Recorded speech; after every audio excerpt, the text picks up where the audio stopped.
Assalamu alaikum. It's Coach Fatimah. It's Nyla, Coach Nyla. We're co-wives, Yes. co-founders of OutstandingRelationships.com. Yeah, I was getting some stuff together so I could share our live to different groups. So yeah, totally off. Sorry guys. I'm back. Hey. Assalamu alaikum, peace, Coach Nazir. By the way, as she was saying that, welcome. You know, if you join quickly, good stuff, good stuff. Congratulations for you. But share this information, okay? You know, share if you have the ability to, if you're on a mobile device, you know, you share to different groups, because what we're going to share today is very important. And of course, we want you to get rewarded just the same as us. So, you know, if you like it, you know, if you're viewing everything via YouTube, that would be you guys directly. Then, you know, like, subscribe, you know, share the information. If you are on Facebook joining us, that's you right there. Then, you know, you can share to different groups, whether it's dealing with polygyny, family, marriage, share with your friends. If you're not shy to do so, you know, some people like to follow versus watching because they have to explain why they're checking out this stuff dealing with polygyny and relationships and building families. If you're on IG, we appreciate you as well. You know, share it, like it, whatever. That'd be what's up. But first, where you at? You know, we're in the Midwest right now in the United States. Where you calling in from? Where you watching from? We know we got a lot of our Nigerian brothers and sisters rock out with us in Morocco. So where you communicating with us from? Where you calling in from?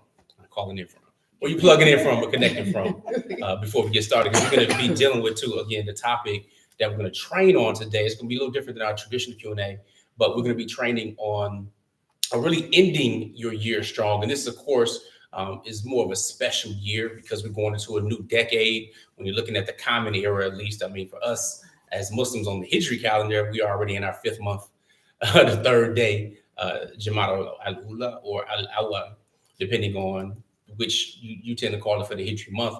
But on the normal Gregorian calendar that most of us are on, you know, we in December with the last of the decade right now, right? So, you know, it's over for the 2010s and teens. We're going into a whole new decade.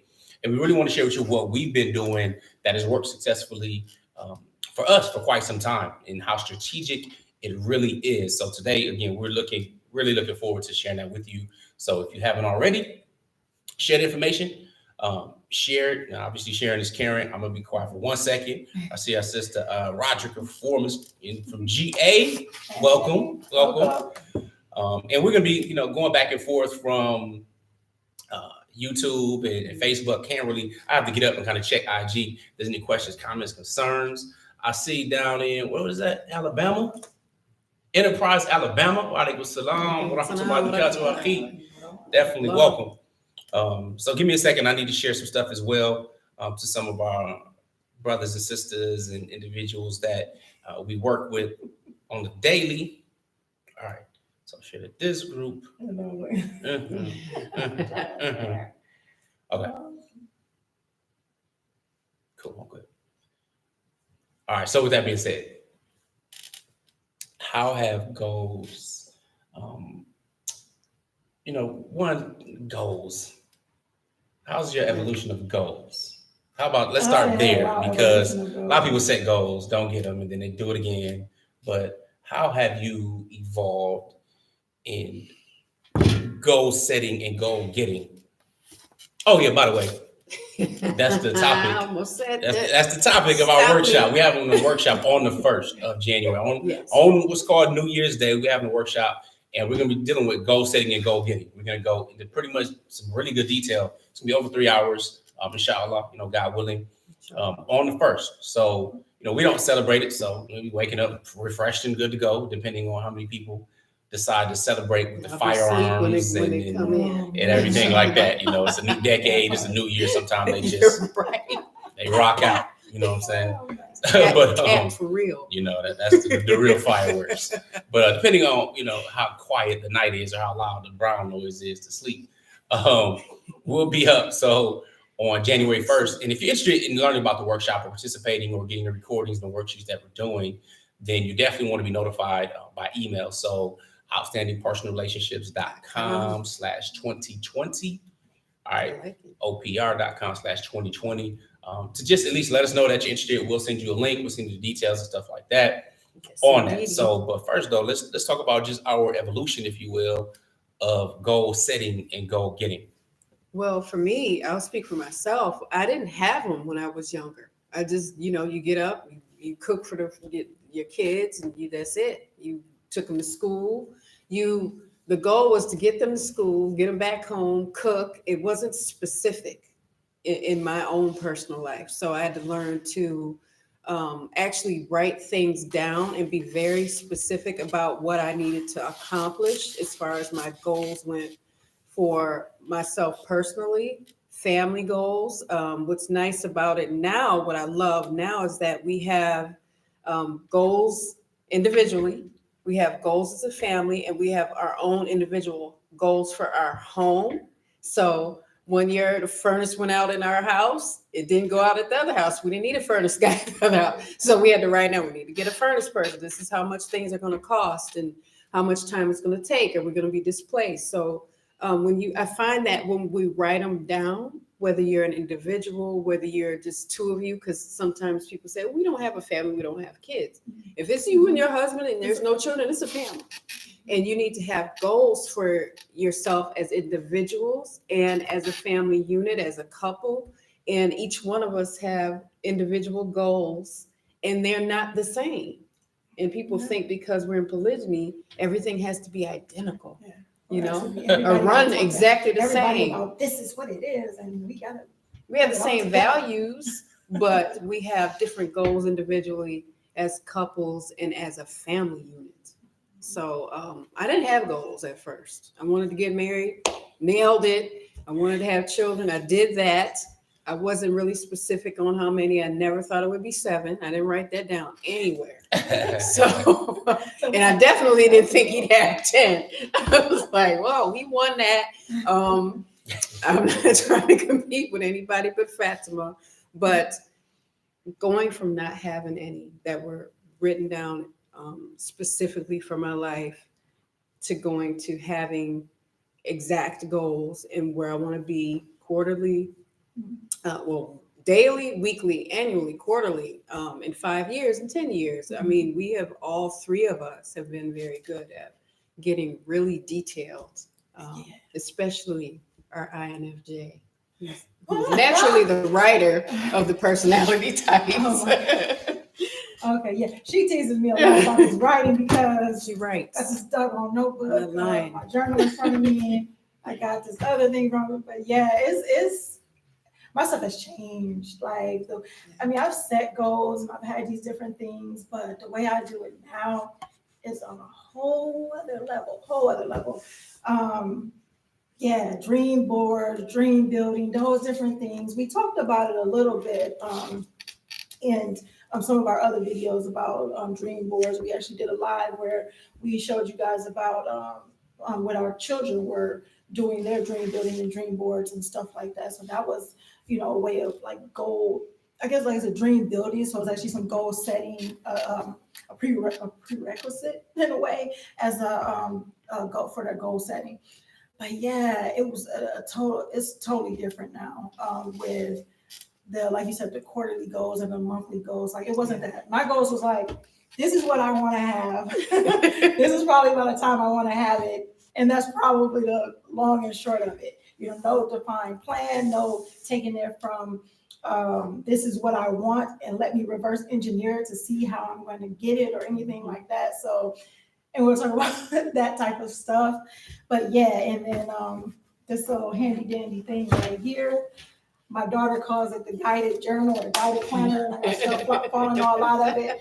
But the writer. That's the thing that really keeps me going now, and it keeps me focused. It keeps me so productive. That's that part for me, that I had goals and I had certain things that I set, but I wasn't being productive. I was being busy and I wasn't moving forward on things as fast as I wanted it to be. But learning from different coaches, just reverse engineering things that I wanted and just building on the stuff that I already learned and just learning some more. It just totally evolved from being elementary to on a whole. Indeed. So again, the goal of today, about this next hour or so, we're going to talk about, again, going from goal setting, just basic. Most people, I have to talk about most people because I don't want you to be most people. One of the things we talk about all the time, and a slogan that I don't know where I heard from initially was like, listen, don't be average. Who strives to be average? Do we tell our children, hey, go to school, get the grades so you could be average? Get you the average woman, marry her, get you the average car, get you the average anything. We want to strive for being better, bigger, more. We talking about living on excellence. Again, this is outstanding personal relationship. You want an average relationship? Cool, you can tune out, no problem. But I know you don't. That's why you're here. Pray for me. So with that being said, the statement goes, don't be average, like for real. All right, average is nothing but the top of the bottom or the bottom of the top. So most people, average, they make wishes. Those are not goals.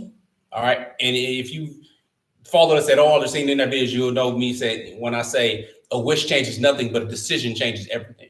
So when I used to set goals, it was just writing a bunch of different things down that I wanted. And I would sometimes make a plan to move towards it with my personality type, kind of strategize and go from there, which is okay. Again, that's average. It's a totally different thing when there's a goal getting program, and it's the process with achieving and becoming along the way. Many times we lose ourselves or may get burned out. So one of the very first things we must do, evaluate where we are now. Give ourselves a report card. See, when our children are younger, and if we enroll them in school, then, or if you've been to school, and you have most likely, right? So you go to school, they already have it set out. They know the syllabus. We know when the semester ends, when the tests and the quizzes are, and you have progress reports, all of this stuff. But after school, meaning you're done with school, whether you didn't finish or you finished and completed or what have you, who's doing that for you? Who's setting up your syllabus? Letting you know when the semesters are on, the dates and the tests and the quizzes. Life does not just give you that. You must live it. You must be in that driver's seat, if you will. All right. So we have to take inventory where we are now. What's our report card? See, last year at this time, guess what? People were like, yo, 2018 was rough. 2018 was rough. But you know what? 2019, dope. It's going to be the bomb. I'm going to cheat this. I'm going to do this and blah, blah, blah. And guess what? It's the end of 2019. And they say, you know, something is okay. But, I didn't do this. I didn't cheat. Didn't have to, didn't follow through. But 2020, oh, that's the year of vision. It doesn't even matter today. Like I talked at the beginning, 2020 common era, Gregorian calendar, used to be April, used to be the first month of the year. But, Roman guys wanted to have Janus, one of their gods. That became January. So the days really don't matter. The difference is the decision that you make. And it's funny when you talk about decide words. Like when you decide, it means you're cutting off other options. You're cutting off other stuff to let yourself down. You have words like homicide, serious. Suicide. You had these fatality things. It's just cutting off. So when you decide, it's not just something mental. It's not just an exercise. That means there's action that's associated with it. So taking the report card, my first question is this, all right, Nazir, what did you really like about this year? What did you really gain from? What are some of the rewards? And what are some of the richness? What are some of the things that you achieved? What is it? I'll evaluate myself. You know what? With my marriages, with my wives, our relationships have got better. We done, traveled together. I really enjoyed that. How did I feel about that? I didn't like the drive, but I love those who I was driving with.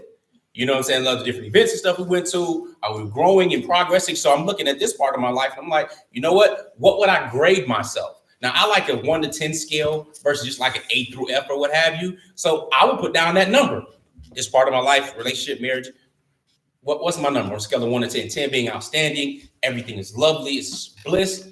0 is garbage. A lot of work to do.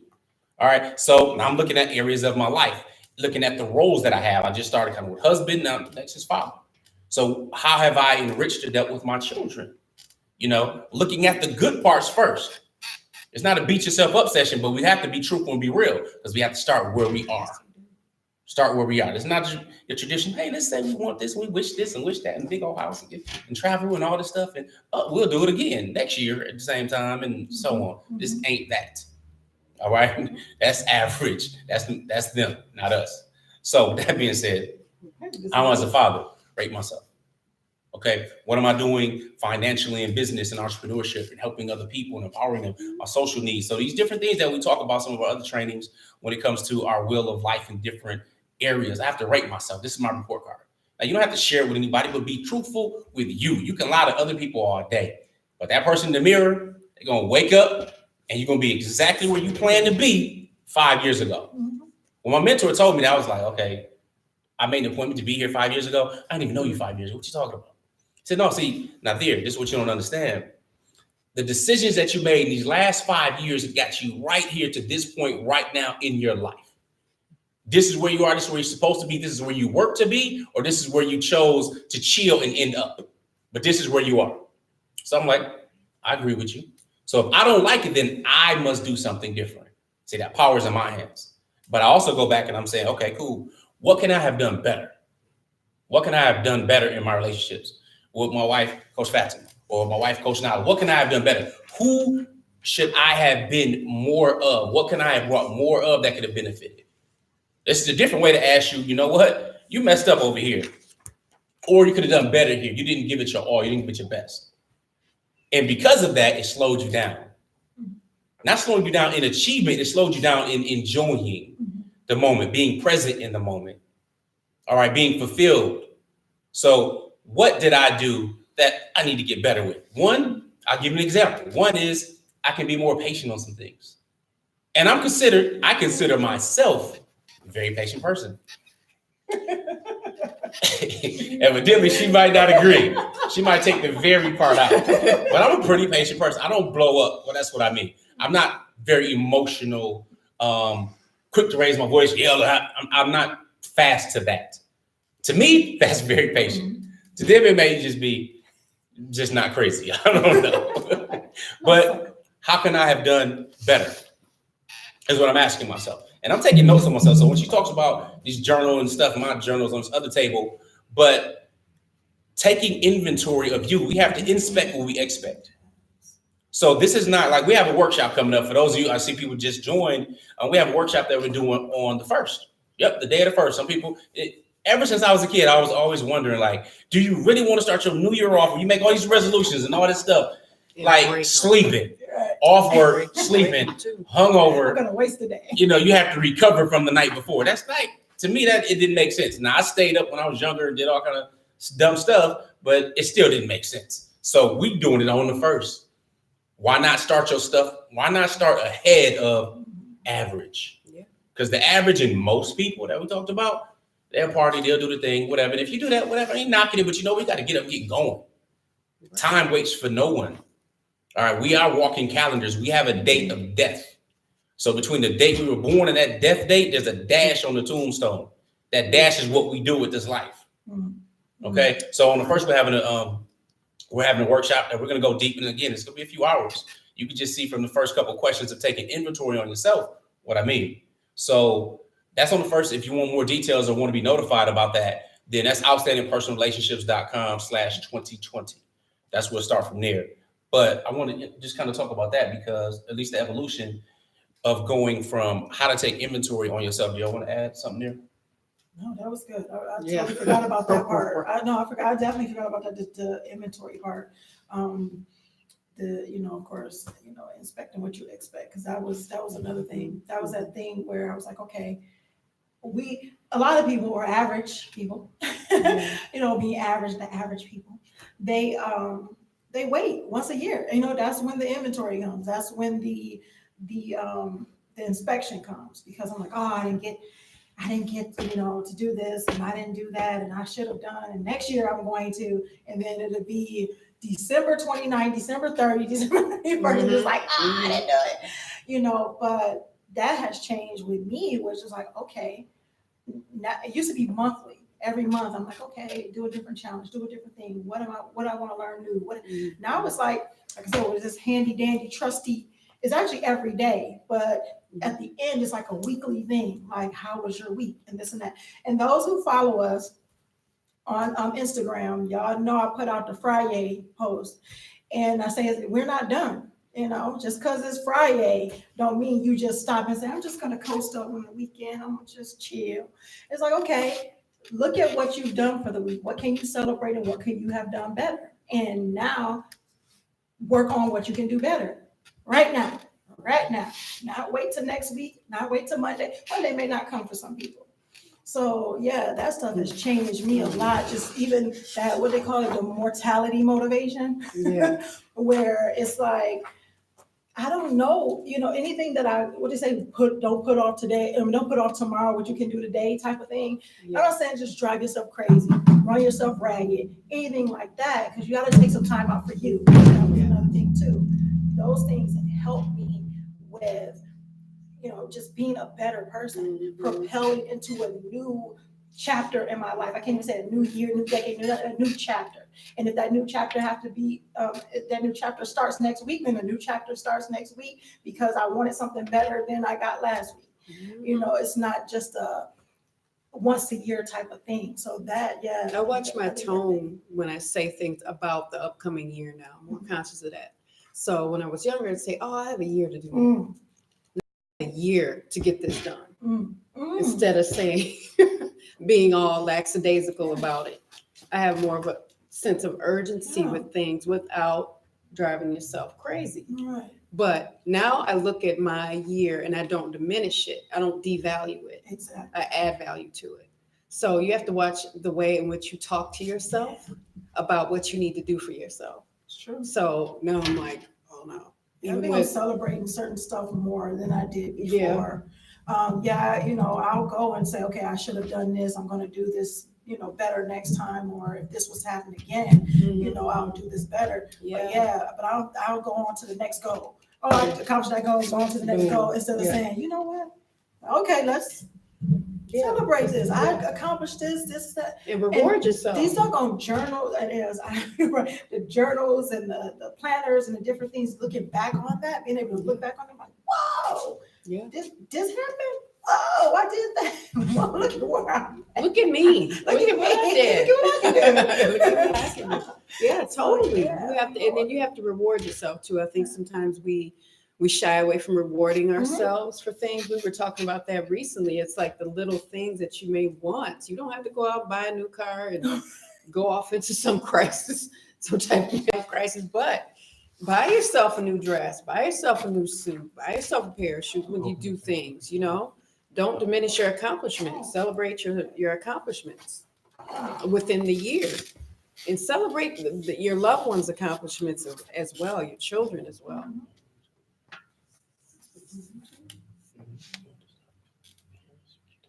You just want to go here. Oh.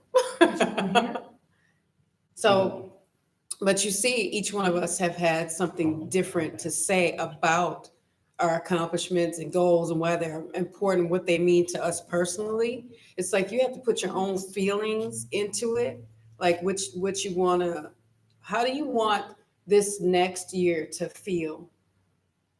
How do you think about how you want it to come off? Do you want to be stressed in it? Do you want to be relaxed in it? How do you want how do you want it to hit your spirit? So I know within this next year, I want to be goal driven, but I don't want to drive myself crazy with it or give myself anxiety about my goals. I want to keep going without stressing myself out, because I think that when we cause stress to ourselves, it absolutely affects my mothering. It just does. I'm just not the best mom I can be when I'm under stress and I'm under pressure, and then the world is going to give you that anyway. I don't need to add that to my own life. I don't need to stress myself out about last night or yesterday was a long day for the three of us. It was long. And I said, I'm not stressing myself out. I'm going to throw together, a 5-course dinner on a Saturday.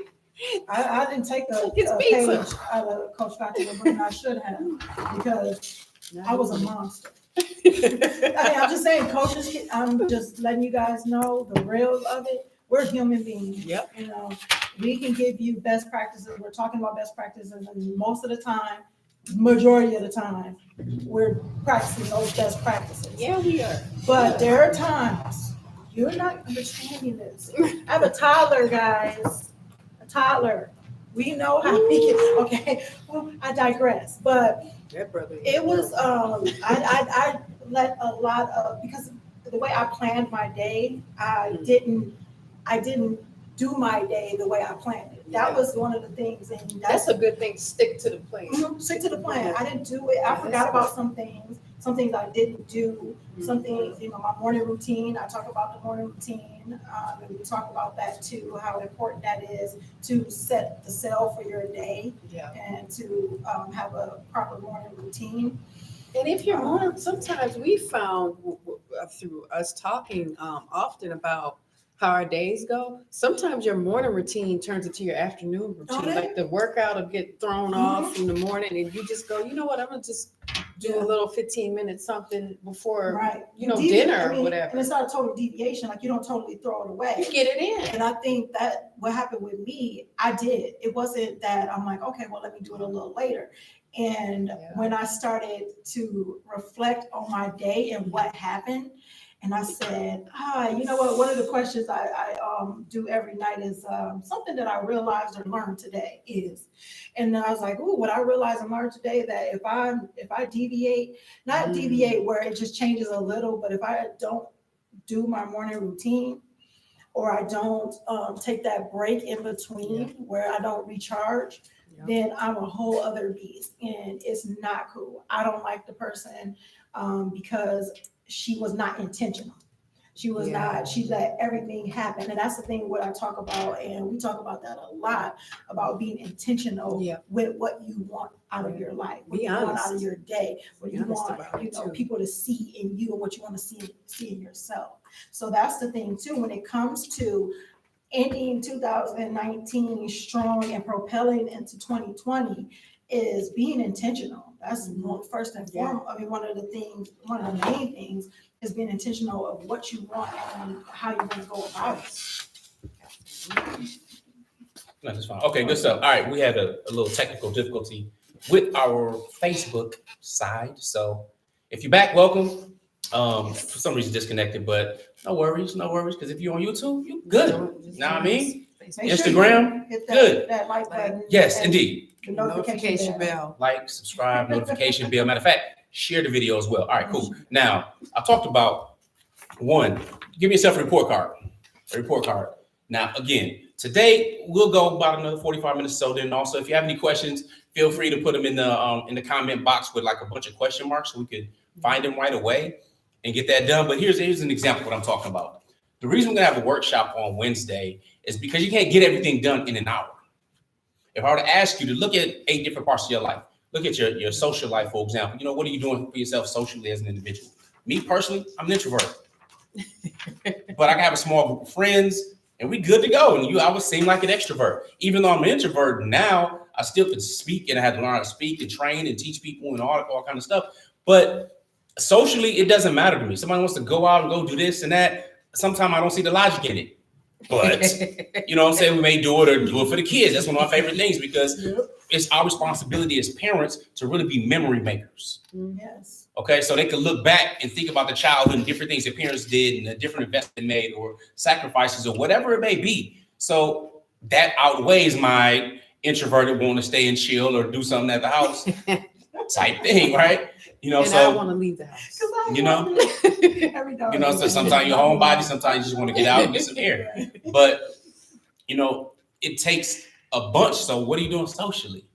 All right. How's your friend circle? So you had a great, healthy friend circle. It's interesting. I was reading this book, The Charge, and it talked about 12 is really it.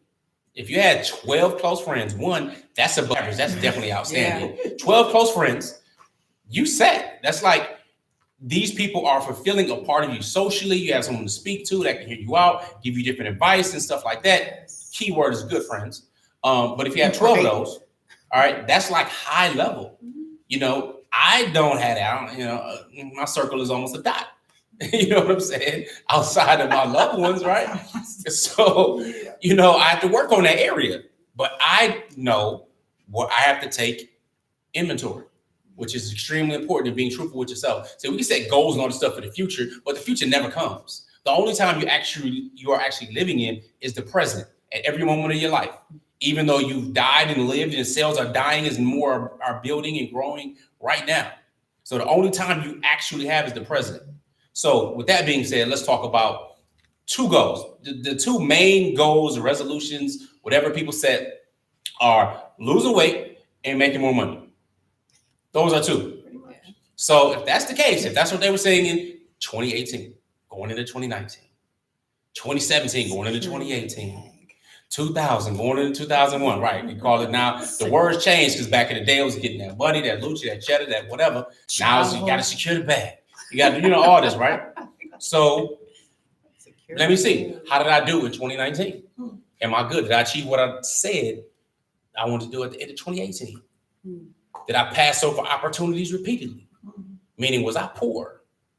Where poor is a mindset. Poor doesn't mean broke. Broke is temporary, but poor is usually permanent. Poor, again, using it as an acrostic means passing over opportunities repeatedly. Or if I want to lose weight, what happened? Did I lose it? Did I gain it? Can't blame it on the holidays. We definitely can't blame it on the holidays. We're not doing Thanksgiving and Christmas and all. We won't do that. So did I or did I not? You have to be truthful. How many years have I been trying to lose 20 pounds? 20 pounds. 1 pound a month over the last 2 years is 20 pounds. 1 pound a month. How many years has it been taking me to lose 20? Just think about that, right? We have to be truthful with ourselves. Like, come on. Sometimes we overestimate. Sometimes we overestimate what we can do in a year, but we underestimate what we can do in 5. We underestimate, like we had these big lofty things we want to do in 12 months, and it's not done, we put on the back burner. So again, it's about being honest with you. Being honest with you. Okay, so with that being said, the reason I brought some of my stuff over here is because these are some of the things we're going over, right? How many pages are there? Staple these things. These are how many? 20. These are 22 pages. 22 pages of answering questions on different parts of my life. So let me skip to the middle just randomly and see what I'm talking about. You should have made us copies. I emailed you some stuff to do your No, own. So I want to see yours. Yeah. We're going to open up Pandora's box. So here's a question, for example.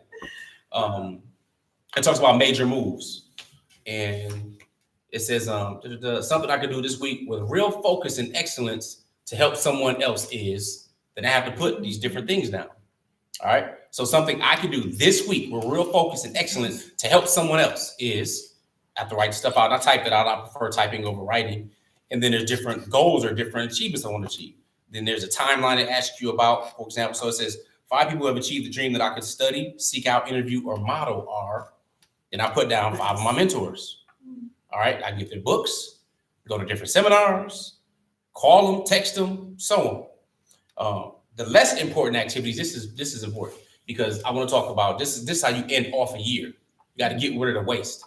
The less important activities are bad habits I'm going to cut out on my schedule so I can focus more time on the 5 moves that's going to help me achieve this over the next 90 days are what? So I got to cut stuff out. See, if you're climbing a mountain. No idea. I'm not. I have no idea. She throwing shade. She don't know nothing about climbing a mountain. Guy out there. So if you're climbing a mountain, there's certain equipment you're going to take with you. Unless you're kicking it with Wim Hof, then you just need some shorts and shoes. But since most aren't kicking it with Wim Hof, you're going to need your backpacking gear. You're going to need all kind of gear to protect against the wind, the blistering cold, all of this stuff. But the higher you go, the less stuff you can lug along with you. Many of us know what that's called. Many of us call it baggage. So they say, oh, you've been in a bad relationship, been through this stuff in life, and I've been through stuff, and we're carrying baggage from previous relationships on into the future. So you have to lighten up in order to go up. So we have to cut some of that baggage. We have to heal stuff, forgive people. If something is bad and we've been dragging on trying to make a decision on whether or not I should stay or leave, or I should do this program or not do a program, make a decision. Not unmade decisions wear on you. Wear on you. It's like having a bed that's not made, or some room that's just not cleaned up, or something that's not straightened up, not organized properly. You know you can do it. It's going to take a little bit of time. It may inconvenience you. Once it's done, you're going to have a good feeling of accomplishment. This feeling that comes up. So what are the feelings that I want to experience more of? And how can I do that? By cutting out the garbage. We all have 24 hours in a day. We come from different backgrounds. We come from different ethnicities, different parts of the world. I see our sister Amina plugged in with us from Nigeria. Assalamu alaikum, sis. You know, we got people from Alabama in here right now. People from all over the world. Not like Alabama. It's on a different part of the planet like that. It's only, you know, several hours, remember, so whatever. It's on the other part of the world from Nigeria. Yeah. All right. Yeah. Help me with that. But we got to cut stuff out. So what am I wasting time doing that's stealing from me? See, I talked, I don't know, last week or the week before about lying, cheating, and stealing. Mm-hmm. We have to lie awake in bed at night thinking and dreaming about the possibilities. But you have to steal, you got to cheat time away from the little insignificant things. Cheat time away from the small things that take from the big things. You know, so whether it might be watching the game while you're ignoring your child. Mm. Not a good move. Cheat time away from the game. Not just at halftime. Just saying. Right? Steal every good idea you hear. Right? Steal it. Steal that principle. Put it in your life. Implement it. Nobody's going to care. There's very few new things that you're going to learn. You may learn new strategies, but guess what? Other people probably come about it. They might not have packaged it in certain ways or whatnot. So you have to lie, cheat, and steal. So we have to cheat stuff away from watching a whole series of a show in one night. Mm-hmm. And the next day you messed up. So it's like, oh, I'm so tired. I got to lug myself into work or do that. We cut off in order to lighten up. Who do we need to cut off to lighten up? Who do we need to cut off to lighten up? That negative friend, that negative relative, might not need to cut them off, but you might have to limit your time. All right, because internally, we're either going to generate the feelings that we desire and the states that we want, or we're going to generate the ones we don't want. You know, negative people, whether it's an employee, all right, whether it's somebody at the masjid or your social place or religious place, the gathering. We know who the negative people are. If you love them at a distance. Your peace is more important than worrying about what anybody else is thinking about. All right, because their thoughts don't do anything for you, period.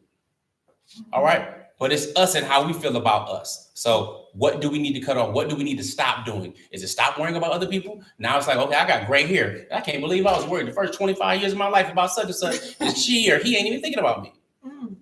But now I got gray hair. Now I'm going to take it serious and focus on me. Come on. No, that part, because when you said that, they even think about me. My mother used to say, she still says this, and she used to say, like, don't let people run space in your head for free. And don't just let them run space in your head, period. Because she was like, why you too busy thinking about them? They living their lives not thinking about you. So make sure that you focus on the stuff that makes you happy, that makes you fulfilled, instead of worrying about what this person thinks and what this person might say and all this other stuff like that. Because you know you. You know, they can say whatever they want to. You know you, and you know what you can do and what, you know, you're trying to do and all that other stuff. And that's what the focus should be on, not what somebody else think they know about you. All right, cool. At this pause, we're gonna move forward. But as a quick reminder, because I see someone just joining in, and catch a chat. Shalom, salam, shalom, Allah. Shalom, Allah. I forgot how to say it. Anyway, the Hebrew word. Yeah. And Joyce, she says she really enjoys the truth that you and your wives, and that you really enjoy the truth you all tell, and you and your wives are wonderful. Thanks. Yeah, having wives is a blessing. Wonderful Indeed, for saying that. Indeed. Thank you for the kind Appreciate words. you, sis. But really quickly, again, we're having a full workshop. It's going to be over 3 hours on Wednesday, prayerfully January 1st. And more details on that if you want to get informed, outstandingpersonrelations.com/2020. All right, now, so anything else you want to say about closing the year and what to cut off? Because now, listen, it's not a general what do I need to cut off. It's a what do I need to cut out this part of my life, and go through each part of your life. Look at your roles. As a husband, what do I need to cut out? What do I need to cut out? What do I need to slow up on so I can focus more on the most important things that bring me richness, joy, happiness, and fulfillment as a husband? Okay? Boom. That might take you 20 to 30 minutes on that alone, depending on who you are. You might not have thought about what you want. It's not a fact of just getting and being married. What's the point of being married 25 horrible years? Well, I'm still married. Right. That's my Like it's old a ball ball and and chain. chain. Yeah. That's my old woman. Sure. You know what I'm saying? Well, yeah, you know, else I gotta go home to her. Hey, what kind of marriage is tough. that? You know what I'm saying? I That's couldn't be bothered. that's jacked up. What's the point of the marriage? Mhm.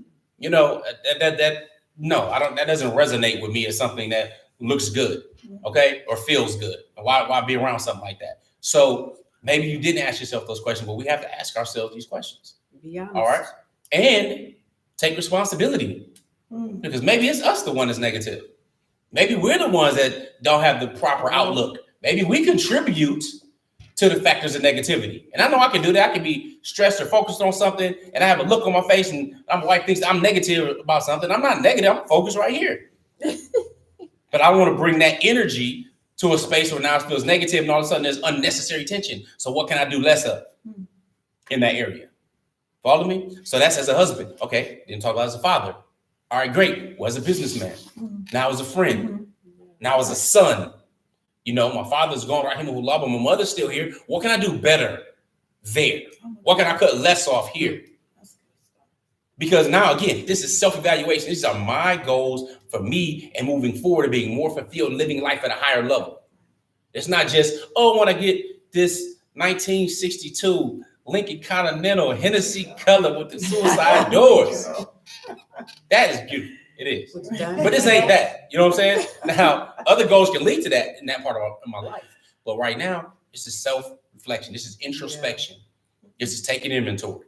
I'm at the end of this year. What am I going to leave? Not just in the end of this year. What am I leaving in this decade? What am I just going to leave there, cut that baggage, take some new, fresh stuff with me to the future? So those questions must be asked in each area of your life. Other words, you're going to have these lofty goals, but you're going to be stanking toward it because you're carrying all this old baggage, old luggage and stuff. If we don't clear that out first, or if there's some relationships that need to be mended, then mend them. Make the phone call. I'll give you an example. I had talked to my sister, my half-sister, and I called her my half-sister after the situation happened, because technically she's my half-sister, but she's still my sister. So back in 2006, we got into an argument. She had moved out of state. Some stuff happened. I was deeply offended, and I was upset. And people with my personality type will easily recognize that. Cut you off. It's it. Just, you hit a certain line with me that is over. Like, okay, cool. I'm not receiving any benefit from that. You don't have to worry about me benefiting. I'm not going to stress over it. It's just cut off. It is what it is. Done. I didn't have any qualms about that at all. And it's 13 years. Like, yeah, over 13 years, almost 13. Almost. It's been 13 years. I think it was a summer or something like that. So about 13 years later, it's 2019. I was interviewing a friend of mine, and we were talking. And he was talking about, obviously, he was talking about manhood and fatherhood. We're talking about that because I'm a father, all right? I'm a protector, I'm a provider, I'm all of these different things. So I'm thinking as a man, and many women don't have good men in their lives, whether it be from the father perspective, somebody that's let them know that they love them, they're there to protect them and stuff like that, whether it's from a husband perspective. I mean, it is what it is. So we're talking about these different things. And he shared a situation where he had some drama or something like that with one of his aunts or something. So it got me to thinking about my sister. And I'm like, wow, okay. So I consider myself a good man. Other people do as well. Great father, all this kind of stuff. And, again, not, try to gas myself up. I don't need to do that. It is what it is. So, seriously, it's not ego talking. It's not an alter ego thing. So, but I had to ask myself, like, dude, who does she have in her life? See, I'm her older brother. So I was there protecting her when she was younger. Who she got in life now? You know what I'm saying? So as I thought about that, I'm like, okay. Well, what about my nieces? Because she has daughters. A couple of them never even met me, or six. I thought it was 4 or 5. See what I'm saying? I know the oldest 2, but they moved out of state. I haven't seen 13 years. And they weren't in the argument. Yeah, they weren't in the argument at all. But I'm like, who's there to help protect them? You know what I'm saying? It's already praying individuals, PREYING, or predators who are out there as uncles or cousins and guys and stuff like that. You know what I'm saying? So who will be there to protect them? Who will be there to be a positive force as a man? And just so happened, I reached out to her, and I reached out to her and stuff like that, asked her, what's going on and so on and so forth, and letting her know I have a responsibility and I have not been fulfilling that responsibility. All right, and I didn't like how that felt. That was shady for me because I feel I was fully justified in breaking the relationship off because it was ridiculous what happened. But looking back on it, there are different ways to handle it, and I had to grow to that level. So I reached out to her, we spoke, and then she was going through a situation with her husband. I, of course, knew nothing about what it whatsoever, but she just was thinking about me and so on and so forth. But we didn't communicate because you cross a certain line with me, then stop. We done. I don't need that. But I had to reach out to her because of who I am and what my values are, and I can't be one way right here and not be able to at least address that situation. Now, if you don't want that or you want to, it is what it is. I'm not going to be pouring myself over for anyone else's approval. That's not what I do, regardless. But I at least let her know there's a man in your life. I'm your older brother. I'm here for you. Should you need anything? She was going through a situation with her husband. I helped her with some personal development stuff. Gave her a couple different programs. We were texting each other and stuff like that. So, we mended that relationship up quickly. And I told her what happened from my view. What happened, what was said, what was done, and how it was way out of order. Okay, and it was also dealing with our other little sister or younger sister. So, it was jacked up. But I mended that relationship because of what it would make of me, period, and who I am. I couldn't let that stay out there and leave somebody unprotected that I protected apart because she was out of order on something. I need to do something. And even if she didn't want to mend that, well, at least her daughters, my nieces, some still have never met, still have a right over me as their uncle. They and they should know me, not just knowing me online or seeing different stuff online. They can see it. That's great, but it's like a stranger. You know what I'm saying? So I had to do that. So if you have some relationships you need to mend, fix, approach, deal with, cut off, do that. Leave that in this decade. I want to say something about that particular situation because it's important. His perspective is what he said. I wasn't there, but I recall him saying that her, in response to his perspective, was that she didn't remember half of it. Mm-hmm. So see, it's good to reach out because she's going through so much. She didn't even remember the argument and what started and what happened. I have a similar situation with my older sister. I'm the second. My mother has 5 kids. My father had 5. And I'm the second on both sides. Sometimes I'm the oldest, but unofficial oldest. And we haven't talked for maybe 15 years. And I told my mother this year, I said, well, give her my number. There's the olive branch. And if she wants to contact me, she can. That's the other part of it too. She did not, nor do I know if my mother even extended that request. But I do keep in contact with my niece, and she said, my mother told me that your argument was stupid. I said, your mother's right. I didn't go, well, she said, I didn't go back into it. Why? She has a son I haven't met. She hasn't met my children, my son. She knows my daughters, but not my boys. She's never, ever met them. So with that, even if you do extend an olive branch to someone or you want to break the ice, don't expect anything in return and don't assume they remember what caused the strife in the beginning. Just don't expect so much back because you don't know if you're going to find somebody on their journey and they're hurting from something that's more catastrophic than what you got into it with them about in the beginning. So it's good to not assume that we know we're going to meet people on their journey, but they might need you. See how things work out. Mm-hmm. So what you got to say, girl? You got nothing. Oh, her relationship is great. But no, I was just saying what you said. But and doing it for you. It's not, you're doing it like what you said. You said you did it for what it made of, what it would make of you. Yeah, I had to cut some people out of my life. But no, it's certain things that I talk about it a lot. And I actually embrace the term of being the peacemaker, and I embrace that. People pleaser not too much. I'm just trying to, not be that person as much because they gotta be able to please me first. Sometimes people take it for granted, but to be selfish, to be to be selfless to other people. So I gotta be selfish for me for that.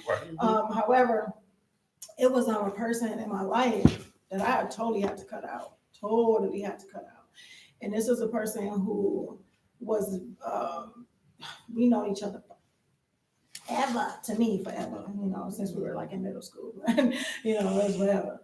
And I have to look, actually, if the way it went about, I realized that it wasn't the first time that this person has done the things that they've done or that they did to totally sever the relationship. I put a post out, and those who follow may remember it, when it was like, it was a Trent Shelton, I think his name Shelton, quote. And it says, do not feel guilty about cutting people up when they hand you the scissors. When I saw that, I was like, oh my gosh, I need that. Because people would give you reasons to cut them out of your life. And we just keep trying to hold on, wondering why we dragging and all on the ground and dragging people around and everything like that. I had to cut this person off because I realized that it wasn't one time, 2 times, but it was 3 times that this person had tried it with me. And it wasn't really crazy, but it was one of those things where, like, don't call me no more, you this and that, whatever, and blah, blah, blah. And then you like, hold on, wait a minute. Let me look a little deeper, and let me figure out what their problem was, and let me be the nice person and this and that, whatever. It stopped after that time, because this is kind of my thing. Once you question my integrity, we kind of done.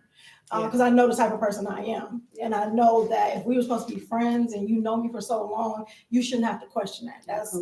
We should know, we should be better than that. Mm-hmm. So that's kind of that breaking point for me. So I have to realize, like, what do I need to stop?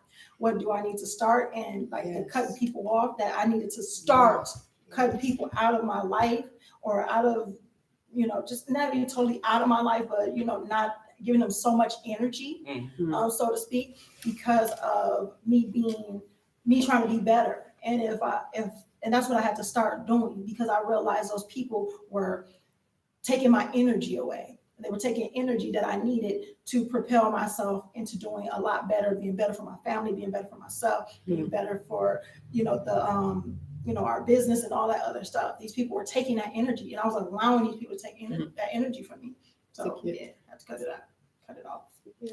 And I've had to recently, this year was the year, and I'm talking as a wife. I'm speaking as a co-wife in this instance. Someone had attacked my co-wife on social media, and they used me to try to hurt her. And then I saw them one day, and I know what they did. I got the receipts. I saw it, and they came to me, and what they said to her was that, I have a great relationship with, Fatimah. First of all, I don't talk to you every day. You don't have a relationship with me at all. That's something you made in your head. So they came over to try to hug me, not knowing that I saw what you said on social media to my co-wife, which was a lie about her character. If it wasn't, I wouldn't speak on it, period. And they went in to do one of these. And I said, don't hug me. And they were like, what? Oh no, sweetheart, I don't do fake. And they, and then they walked out. And then there was another sister sitting by me. Her name is Fatimah too. Yay! There's 2 of us now. But she was like, she was kind of like, what was that about? Oh, I'll tell you what it was about. Because you don't get to come for my co-wife, for my family, and tell. Now, if you had said to me, you know what, she smiles a lot. I'm like, yeah, she does. That's facts. Alhamdulillah. But if you say something derogatory just because you want to, and then you try to use me as a tool, you're not going to do that. So I had to cut that person off right there in front of everybody in the room. And it's a person like that. Just that gets into it with everybody. It's like one of the old church women that sit around and just be around talking crazy and stuff, and need a life. I had to get her together.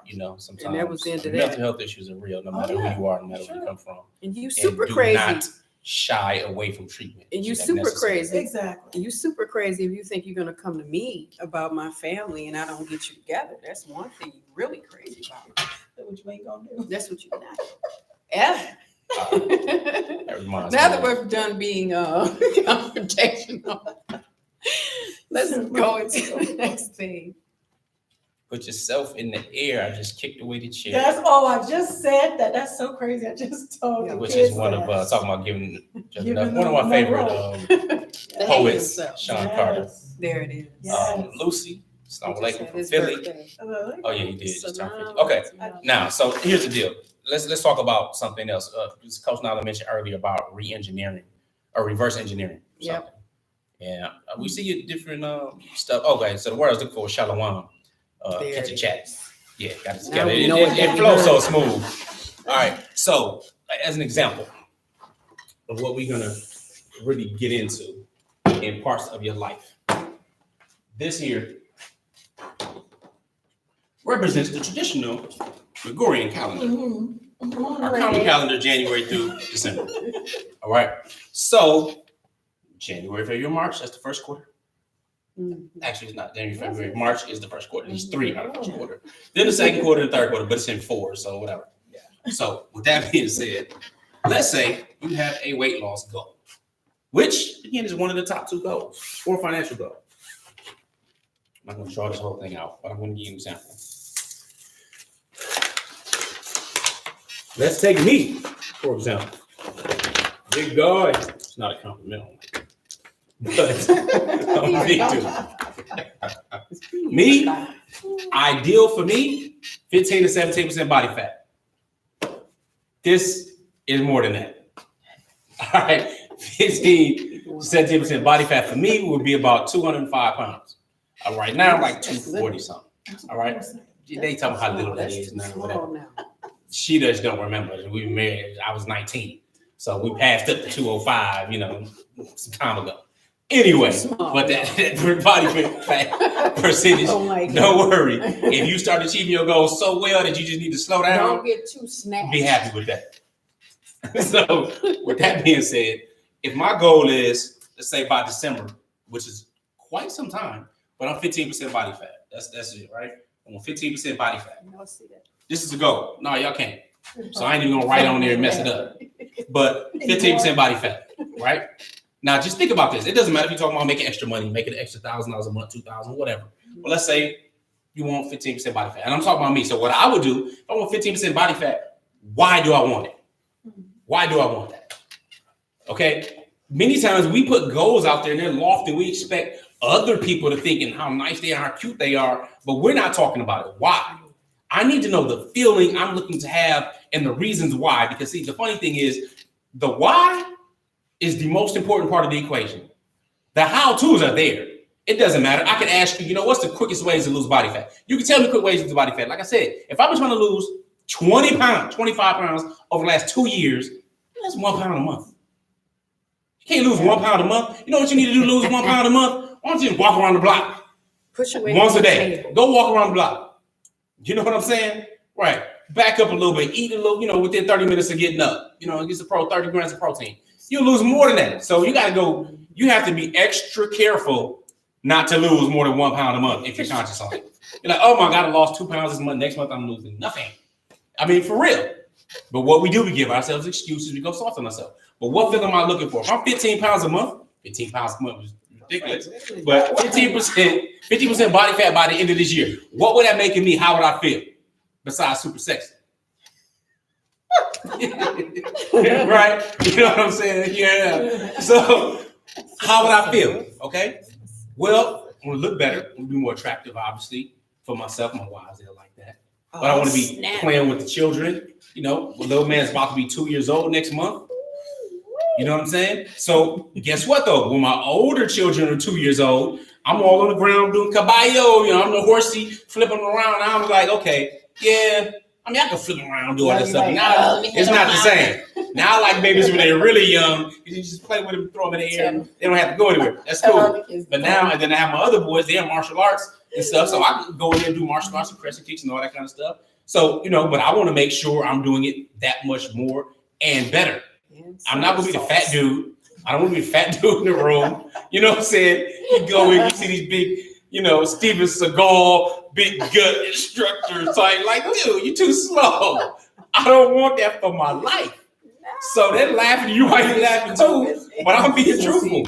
What do I want to do? I want to make sure I'm more attractive. Because guess what? You have better energy. All right, things that you do in life is better with better. Then you can play along with your children. You get more things done. All this type of stuff, and it's more important as you get older. All right, and I'm getting older. These grays is for real.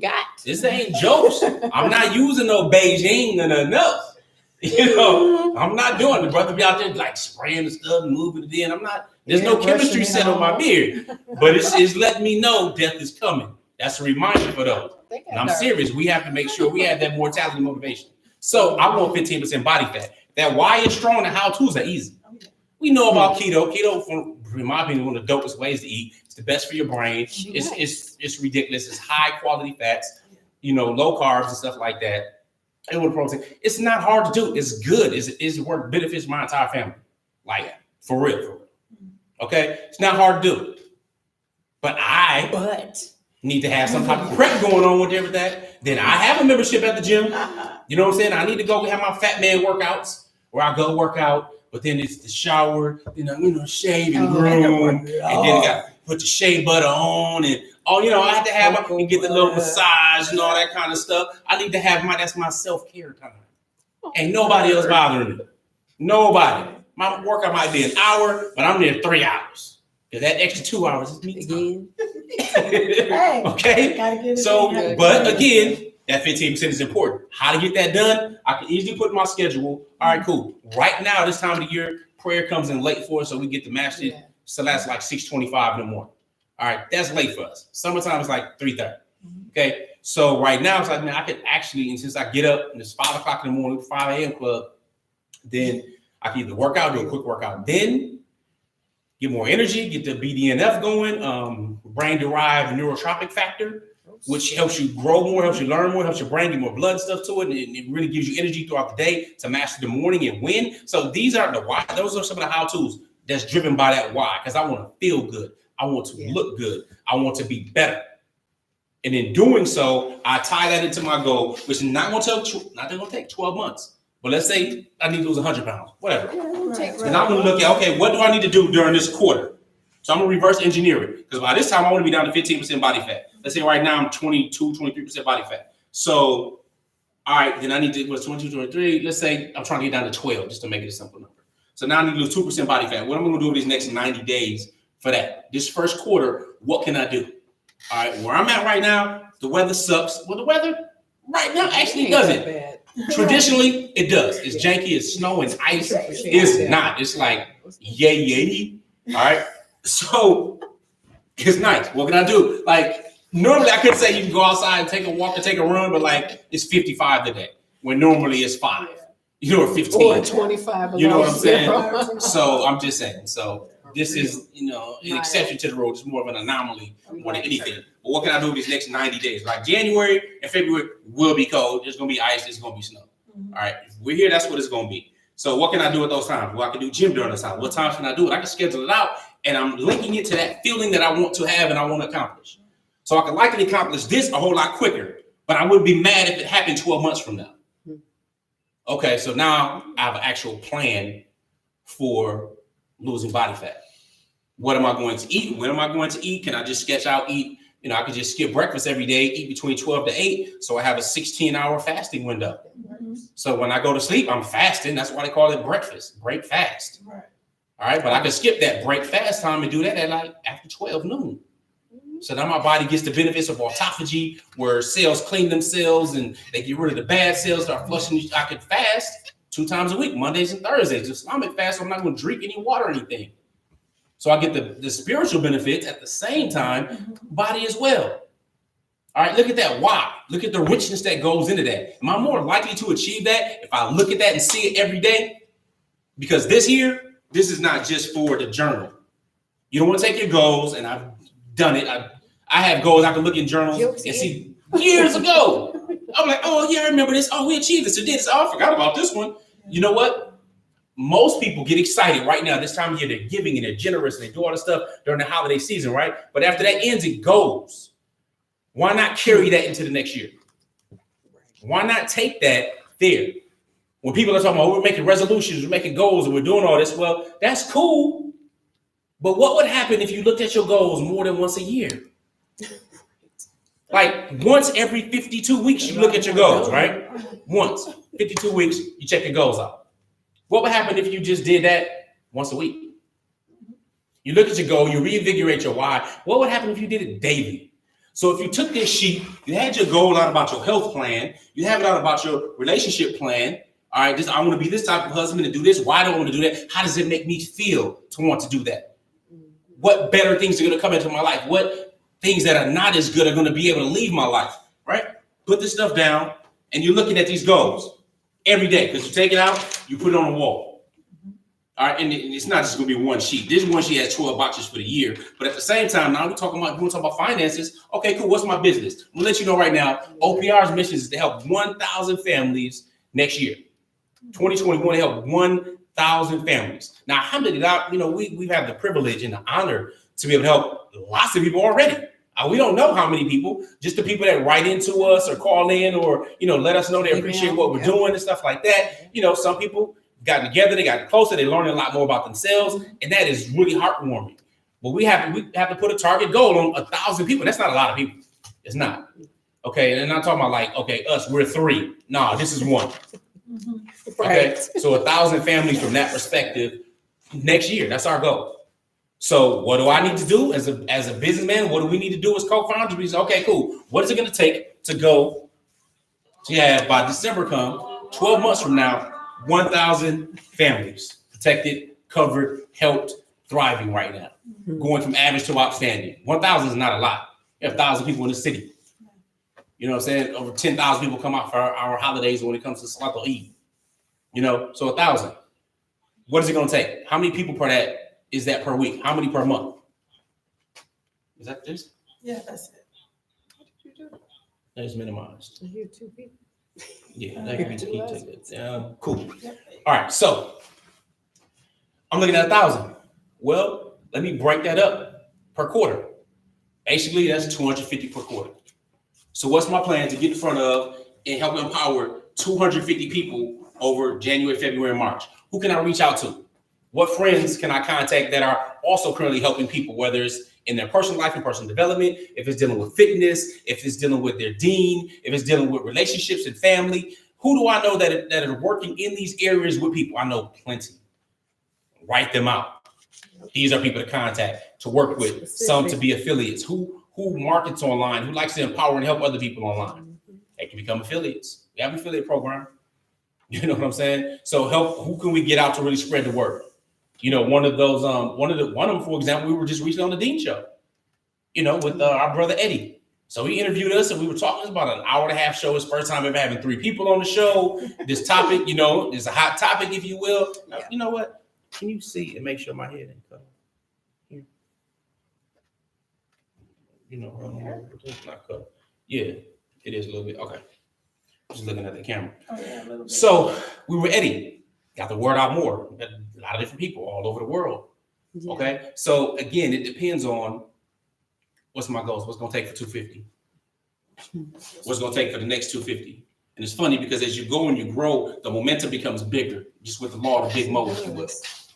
So my thing is, if you're talking about making more money, how much more do you have to make? What opportunities are available? If you're not open to opportunities, if you're not keeping your ear to the ground for an opportunity, then you'll block your blessing thinking it's supposed to look a certain way. I forgot who it was. It might have been Henry Ford that said most people mistake opportunity, opportunity knocking on the door, because when you open it up, it's overalls and it look like hard work because it's going to take work. We want opportunity looking our way like, hey, I'm opportunity.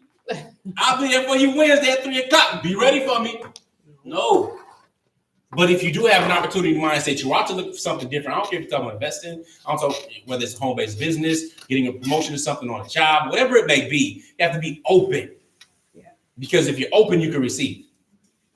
So if you're looking at making more money, there are plenty of opportunities out there. I'm not investing, whether it's even in crypto, whether it's up or down, whether it's in the markets, there are plenty opportunities.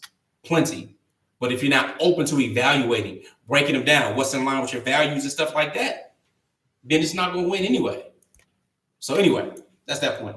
But break it down into quarters. Now, as I break it down to quarter, look for 250 over this period. All right, so we're talking about how many weeks? That's 12 weeks. So basically 20 22, 23 people a week. We talk about empower. That's not a lot of people. So I'll break it down on a weekly basis. What can I do to help get me closer to this goal with helping more people? One, I already start out with networking because networking is leverage. I think Dale Carnegie said a long time ago, I'd rather have 1% of 100 people's efforts than 100% of just my own. People are willing to give 1%. That's easy. Somebody say they'll go half or do this. Okay, cool. If they give 1% or 10%, you're not going to be disappointed. All right. So 1% of 100 people's efforts is better than just my own. And everybody wins that way. So what can I do this week? How can I break my weekly actions down into daily actions? And I must tie it into that why. Why do we want to help 1,000 people? Look, we've already helped a lot of people. You know, one of the most enriching things we can get is when somebody makes dua for us. In a whole different time zone, on a whole different planet, where we may or may not even ever meet them in life. But still, that dua was made for us. And we know a dua in a person's absence is accepted. We appreciate that. You know what I'm saying? We want to look forward to seeing that dua on the day when we need it most. You know, when people contact us and let us know, hey, you know what? I had to apologize to my husband because of something that I did. Or, you know, I apologize to my wife. I didn't even really take this into consideration. You know, that says a lot about them, one, to do so, and then to reach out to us to let us know that they did it. Because more people don't tell you than the ones that will tell you. So we appreciate it. We do. You know, people we work with on a daily basis, people we work with locally, you know, sharing this information and seeing the growth is amazing. That's rewarding. But you know what? We got to grow the business because we have to further the message. So we have to power more people. So we want to power 1,000 families. Imagine the effect on that. We know as Muslims, to bring people together is already a righteous thing to do. There's much benefit in that. So we're bringing the families together on a whole nother level, bringing the husband together, his wives together, what have you, bringing that, which is the nucleus of any successful community and society. The rewards for that are immense. The spiritual blessings are. But we need to be able to fund it. Yeah. Yeah. We have a real estate mastery inner circle. Yes. If you don't know about it, you can go to outstandingpersonrelations.com/store for the different courses that we have that go even deeper. So this is just one of the examples we're going to talk about during a workshop where you can sketch out these next 12 months in multiple areas of your life for the feelings you desire to have. Because it's not just about attaining things. You can attain things. You can get more money and all that kind of stuff. You get a whole lot more money, a whole lot more properties, a whole lot more investments. But if you're not working on you, you just end up with Donald Trump. Is that what you're looking for? Or Kanye? Is that what you're looking for? I don't know. For some people, that may be fulfillment. But you have to define that for yourself. I don't think that's which one of you would be plugged in here. But all right, so at this point, you have any questions on what we talked about so far with the goal setting and goal getting? The other part that I didn't talk about that we'll go into more detail is about being, meaning who you become. And again, if you're just joining us or whatnot, since some people are just checking in on Facebook and on YouTube, you can like, subscribe, share, hit the notification button to get notified. But if you can share, share in different groups, the individuals or people that you may benefit or tag them or whatnot, we do appreciate that with getting the word. That's one way we can help reach thousands more people right away as well, just by informing and giving that information. But what I mean by being goals is, who do you have to be? Who are you growing into? See, we're adults. We're adults. Nature has said, you don't have the ability to be 20 and 30 years and still be a toddler. Nope. There's a time limit. There's a time limit on when you are considered a woman, when you considered a man. Now, mentally, you may not be there because society, we dumb people down a lot. But by the time you're 25 and that frontal lobe gets finished developing, you have no more excuses. And then we know the age of maturity for a man is 40 years old. So we see things a lot differently now and actually can really recognize the wisdom behind it. But who do you have to become? I have people contact me. They're like, how do you find somebody that's willing to be a second wife? Or, a man, usually men are saying, where do you find these ladies that's willing to be second wife? I don't know. I wasn't at like the second wives club and trying to find out. No, I was developing me. I wasn't worried about it. I wasn't like, develop me so I'm, Most attractive. They looking for me. They nobody checking. I didn't know they was checking for me. Wasn't interested like that. But if you build yourself up, you can help create those circumstances. Should that be you? Then you have some sisters. They like, yo, I want to be a second wife. Where would I find somebody willing to do something? Yeah. But I let them know you got to be cautious. You can't just go out there like a man. A man can be like, listen, I'm available. Let somebody know I'm looking at, expanding my family and A woman really can't do that because you're gonna get the predators. Come on, right away. Oh yeah. Yeah, where you at, sis? I'm looking for you have to use wisdom with it, but work on yourself. I remember a brother was telling me that a sister was in her 60s. She had 10 children. I think she delivered 5 at home and like 2 of them by herself. And she's in her 60s, a Naqabi sister, really good sister, right? And she was like rejecting marriage proposal after marriage proposal after marriage proposal. And he was like, young brothers, like in their 30s, like trying to marry and give this 60-year-old. Not she was not wealthy, she was a good sister, And I was like, whoa, that's it's amazing. But he was like, yo, but she developed herself. She's an author, does a lot of good stuff and everything. And so he was saying, I was like, wow, that's what you're supposed to do. Flowers don't get up and go to the next thing to go pollinate the flower. They have to bloom and be the best they have to be and look good and have the sweetest nectar. So the bees come to them and the wind come to them. They probably can go and continue their whole species.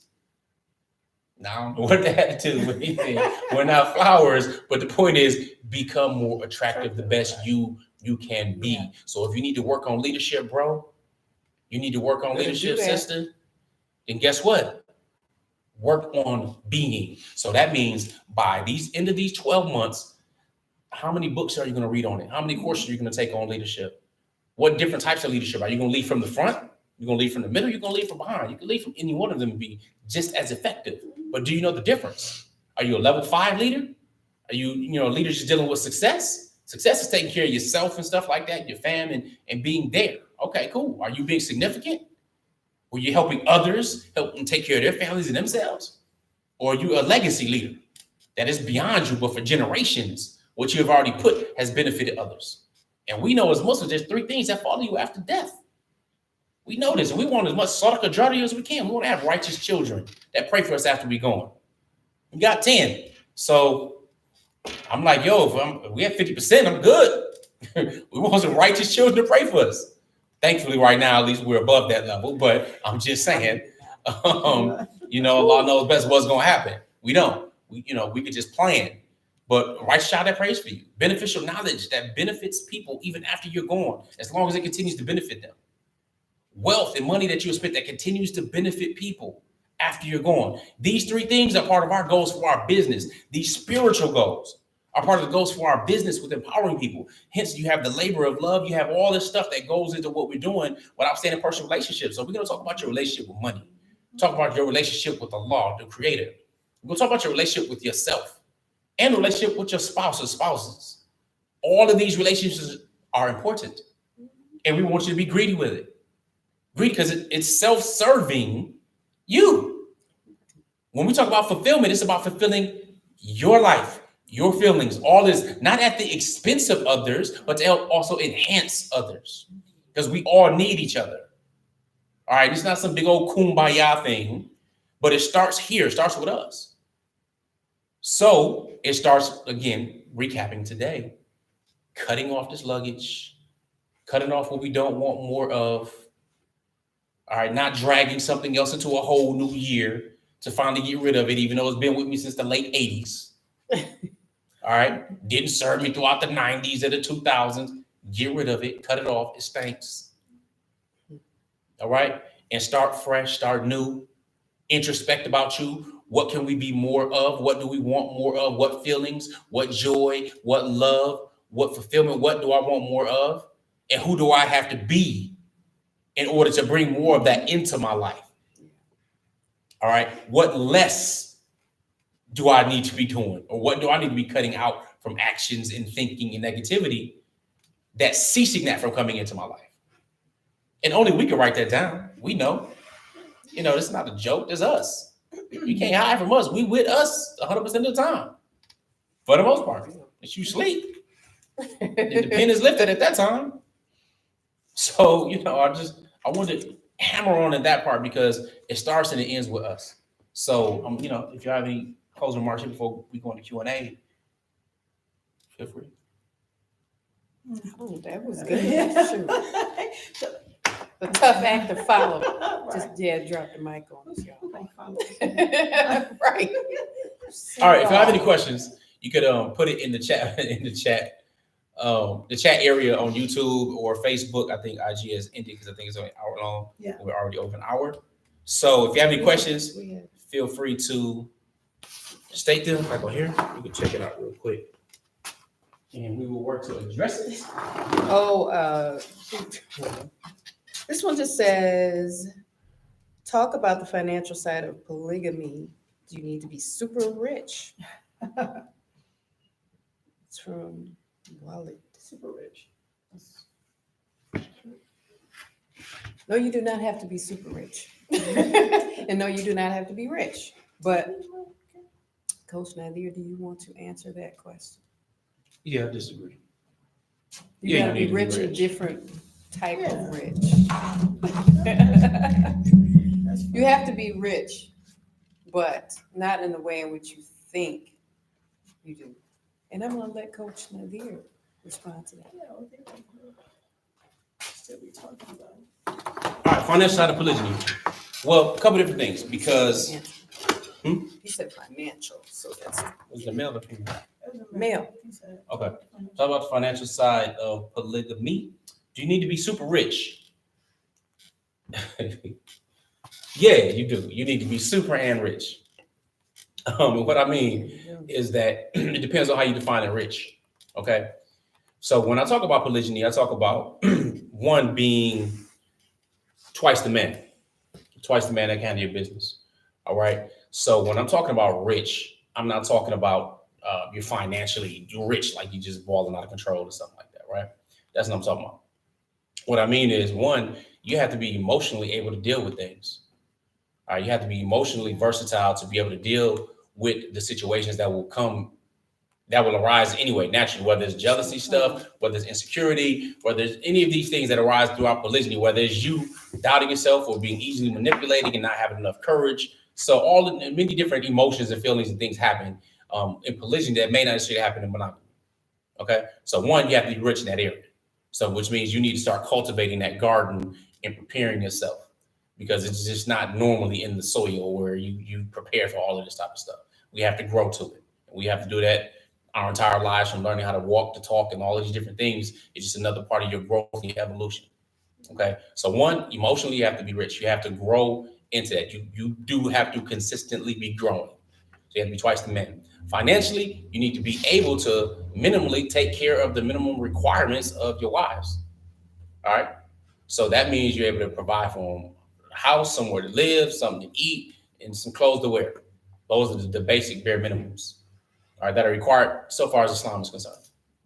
Now, do I need to be out there, get her this car, going and getting anything that they want, and they just on Amazon day and night running up stuff on cars? Yes. No. Absolutely. No. Now, Not yet. others ask from a different perspective. They say, okay, cool. Well, if you're working and running some stuff, and then your wives may be working, then y'all pooled it together and do like that.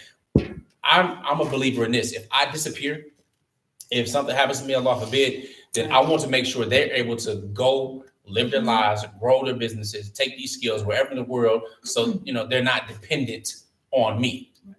Okay. So does that mean she's working doing her financial stuff and she's working and they bringing it to me? Hell no. I was about to say No. that. Hell no. Like somebody, for some reason people think, oh, they're taking care of you. You got one No. to take care of you. I'm a man. And Okay. I ain't never taken care So of one. they take care of me if I'm sick. Yeah. Right. I was like, Need All right. So some if I'm tea. sick and if I'm sick, stuff like that, that's Shake one thing. But when it comes to financially, no, they don't. We we don't take care we- of brother like that. You know what I'm saying? I mean, we work together, we have business stuff together, we talk and have different shares and companies and stuff like that, different investments and so on. But you have to be wise enough to have a financial IQ enough to be able to be astute enough to take care of your business. I mean, so that's important. Minding your business. Right. Indeed. So Come on. that's important. All right. The financial part is not something, you don't go and marry a woman and live up in her house and do all this kind of stuff. So, you're paying them with your companionship. Right. Oh, please. Oh, I heard that. Dude. People say that? Though. Yeah. Yes. Oh, Well, my God. They got the wrong Can't afford it, but at least you got a husband. Part of a husband better than no husband. You know, again, I'm not going to, speak on that from everybody from different perspectives. But best practices, man, you got to be a man. We don't rent him. So, Go ahead. yeah, I'm just saying. But, that's the, financial part. Now, of course, there's different benefits when it comes to if you want to do things together. So if you want to travel together or you have different goals or whatever, you can do whatever you want to do from that perspective. But do you have to be super rich? No. And it also depends on where you're at in the world. Because where we are, depending on where you at, we are considered super rich. Yeah. You know what I'm saying? When most of the world, over 60% of the world makes less than $2 a day, yeah, we consider rich. We can turn the light on and it comes on and you open up a knob, you get water coming out. We have to be grateful for those things. Tap a well. So true. And that's that part too, because people from other countries would be like, what? You making what you make here over there. But if you're in Dubai, the whole other. If a brother's in Dubai and he has 2 wives, then his costs are going to look way different. Yeah, true. Depending where you're at, you know what I'm saying? So you can be Southeast Asia, you can be in the UAE, Yes. costs are drastically different. You can be in the US, and even in the US, you can be in Alabama. You know what I'm saying? Like right. Well, shoot, now we're just looking at stuff with Atlanta. Jason is Oh, versus California. Mm-hmm. I think they said in San Francisco it takes $60,000 to take care of our homes for the year. $60,000. Whoa. Yeah. They're going to make you pay for the mountains and that pretty weather and that sky. So I'm just saying. So far as that goes, it depends on your circumstance and situation. There are some women who say, you know what, I'm already financially stable and stuff like that. They have the opportunity and the ability to say, okay, cool. I can waive that. And you don't have to worry about that until you do a certain thing. So, it's flexible from that perspective. Yeah. But as a man, you still have to be a man. You know what I'm saying? You have to have the ability to move forward, to have some financial acumen to get stuff done. All right. And, this is not some gypsy stuff. When we talk about families, birthed out of all of us, we got a dozen children.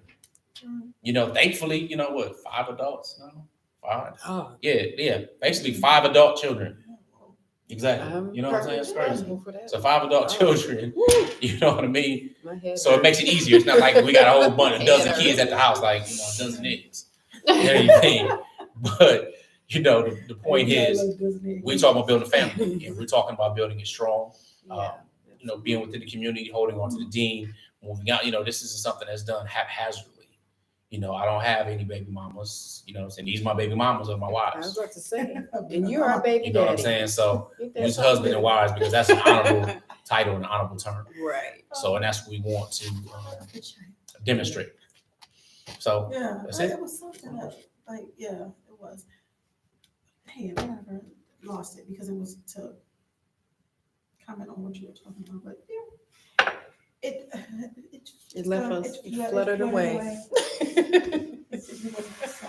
All right, any other questions though? We're about to wrap up in a second. So if you have any questions, comments, thoughts, and just a quick reminder, outstandingpersonrelationships.com/2020 for our workshop that we're going to do Wednesday.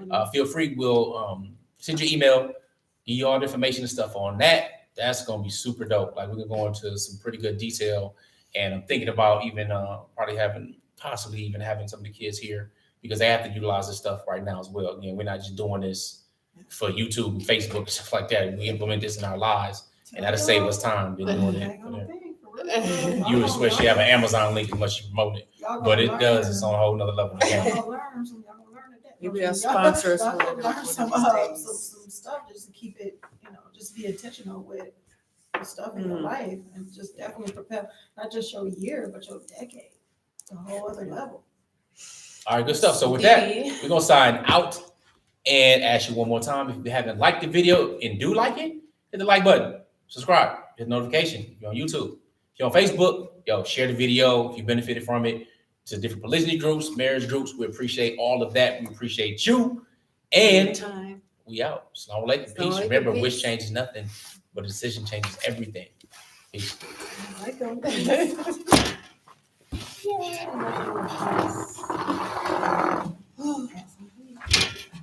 hit up and lay that food.